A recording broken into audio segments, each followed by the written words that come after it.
कण कण में शंकर बसे, जन जन में श्री राम। प्राणों में जग जननी, मन में वीर हनुमान। बोलो जय सिया राम। कैसे हैं आप लोग दोस्तों? हनुमान जी का जन्म कैसे हुआ था? आज मैं हनुमान जी के बारे में बहुत सारी बातें आप लोगों के साथ शेयर करना चाहती हूँ। हनुमान जी का जन्म त्रेता युग में चैत पूर्णिमा को वानर राज केसरी और माता अंजनी के पुत्र के रूप में हुआ था, जिन्हें पवन देव का आशीर्वाद प्राप्त था।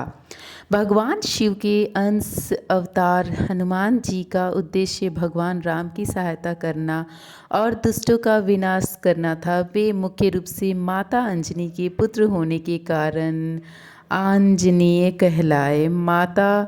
पिता हनुमान जी वानर राज केसरी और माता अंजना के पुत्र हैं। इन्हें पवन देव का आशीर्वाद प्राप्त था, इसलिए इन्हें पवन पुत्र भी कहा जाता है। पुरानी कथाओं के अनुसार पवन देव ने शिव के अंश को अंजना के गर्भ तक पहुंचाया था। गुजरात के अंजना पर्वत की अंजनी गुफा और हरियाणा का कैथल या कर्नाटक की अंजनाद्री पहाड़ी को उनका जन्म स्थान माना जाता है। राम सेवा के लिए हनुमान जी का मुख्य उद्देश्य भगवान विष्णु के अवतार श्री राम की सहायता करना और माता सीता को खोजना था। रावण और अन्य राक्षसों के विनाश में राम की मदद करना था। वे स्वयं भगवान शिव के रुद्रावतार है, जिनका जन्म धर्म की स्थापना के लिए हुआ था। हनुमान जी राजा नहीं बल्कि वानर राज केसरी के पुत्र। वे किष्किंधा के राजा सुग्रीव के परम मित्र और मंत्री थे। वे बाल ब्रह्मचारी थे। उन्हें चिरंजीवी होने का वरदान प्राप्त है, जो आज भी पृथ्वी पर है। उन्हें संकट मोचन कहा जाता है, जो भक्तों के दुखों को दूर करते हैं। क्या आपको पता है हनुमान जयंती वर्ष में 2 बार मुख्य रूप से क्यों मनाई जाती है? एक चैत पूर्णिमा और कार्तिक कृष्ण चतुर्दशी को मनाई जाती है। यह अंतर पुरानी कथाओं के अनुसार, जहां पहली बार हनुमान जी का जन्म और दूसरी बार उन्हें अमरता और शक्तियों का वरदान मिलने का उत्सव मनाया जाता है। चैत पूर्णिमा को हनुमान जी का जन्म हुआ था। इस दिन उन्हें शक्ति और ऊर्जा से भरपूर माना जाता है। कार्तिक कृष्ण चतुर्दशी पुरानी कथाओं के अनुसार इस दिन सीता माता ने हनुमान जी की भक्ति से प्रसन्न होकर उन्हें अजय अमर रहने का आशीर्वाद दिया था, जिसे शक्ति पर्व के रूप में मनाया जाता है। पुरानी कथाओं के अनुसार, जैसा कि आपको मैंने पहले बताया कि हनुमान जी शिव जी के रुद्र रूप है, तो वे पिछले जन्म में वे स्वयं भगवान शिव ही थे, जिन्होंने श्री राम की सेवा के लिए वानर रूप में अवतार लिया था। हनुमान जी को पवन पुत्र के साथ साथ शिव का अवतार भी माना जाता है। उन्हें भगवान शिव के 11वें रुद्र अवतार के रूप में जाना जाता है।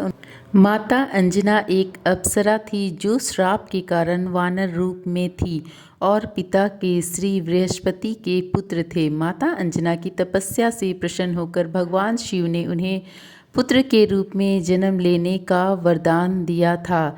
हनुमान जी के जन्म में पवन देव की भी महत्वपूर्ण भूमिका थी, इसलिए उन्हें पवन पुत्र भी कहा जाता है।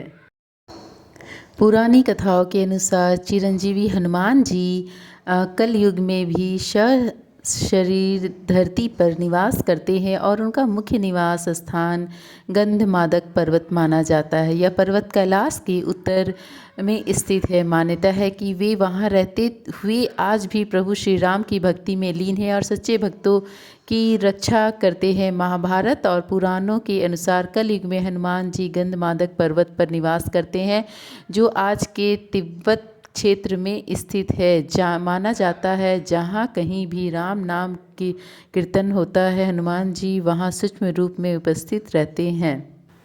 हनुमान जी ने पंचमुखी रूप क्यों धारण किया था? इसके पीछे एक बहुत ही बड़ा रहस्य है। हनुमान जी ने पंचमुखी रूप मुख्य रूप से पाताल लोक में रहने वाले राजा और रावण के भाई अहिरावण का वध करने के लिए धारण किया था। इस अवतार के पीछे की पुरानी कथा इस प्रकार से है। अहिरावण का छल।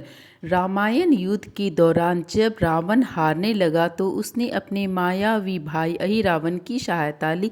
अहिरावण ने विभीषण के रूप धर कर भगवान श्री राम और लक्ष्मण का अपहरण कर लिया और उन्हें पाताल लोक ले गए। अहिरावण के वध का रहस्य यह हुआ कि अहिरावण तंत्र मंत्र का बड़ा ज्ञाता था और उसे वरदान प्राप्त था कि उसे मृत्यु तब तक हो सकती है जब 5 अलग अलग दिशाओं में जल रहे 5 दीपकों को एक साथ बुझाया जाए। ये दीपक अहिरावण ने अपनी कुल देवी की पूजा के लिए जलाए थे और उसकी प्राण शक्ति उन्हीं में बसी थी। हनुमान जी की रणनीति यह थी कि श्री राम और लक्ष्मण को बचाने पाताल लोक पहुँचे तो उससे इस रहस्य का पता चला। हनुमान जी को इस रहस्य का पता चला। 5 दीपकों को एक साथ बुझाने के लिए उन्होंने अपना विराट पंचमुखी रूप धारण किया। इस रूप में अनेक 5 मुख्य हनुमान, नरसिंह, गरुड़, वराह और हयग्रीव 5 दिशाओं पूर्व, पश्चिम, उत्तर, दक्षिण और आकाश की ओर थे। हनुमान जी ने अपने इस 5 मुखों से एक साथ फूंक मारकर सभी दीपकों को बुझा दिया, जिससे अहिरावण की शक्तियाँ समाप्त हो गई। हनुमान जी ने उसका वध कर दिया। इस प्रकार भगवान राम और लक्ष्मण को मुक्त कराने और एक असंभव चुनौती को पूरा करने के लिए हनुमान जी ने यह विशेष रूप धारण किया था। हनुमान जी को कलयुग का जागृत देवता माना जाता है, जो भक्तों की रक्षा के लिए विभिन्न रूप धारण करते हैं। पुरानी कथाओं एवं शास्त्रों के अनुसार हनुमान जी के कई शक्तिशाली रूप है, जिसमें से पंचमुखी अवतार विशेष महत्वपूर्ण है।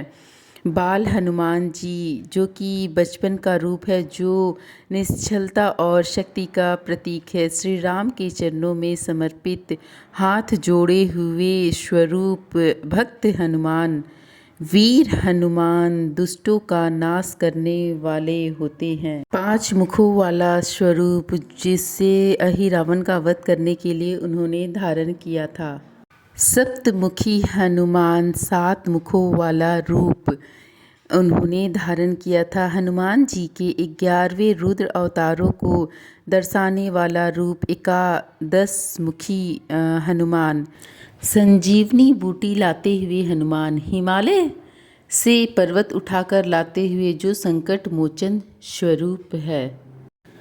हनुमान जी के प्रसन्न होने पर जीवन में आत्मविश्वास, साहस और सकारात्मकता बढ़ती है। मुख्य संकेत मिलते हैं: अचानक बड़ी मुसीबत का टल जाना, सपने में हनुमान मंदिर या मूर्ति के दर्शन होना, बिना कारण मन में असीम शांति और सेवा भाव आना, लाल नारंगी रंग की वस्तुओं की ओर आकर्षण तथा विशेष कार्य के लिए जाते समय वानर, विशेषकर लाल वाले मुंह दिखना शामिल होता है। सपने में दर्शन करना, हनुमान जी की मूर्ति देना, हनुमान चालीसा सुनना बहुत ही शुभ माना जाता है।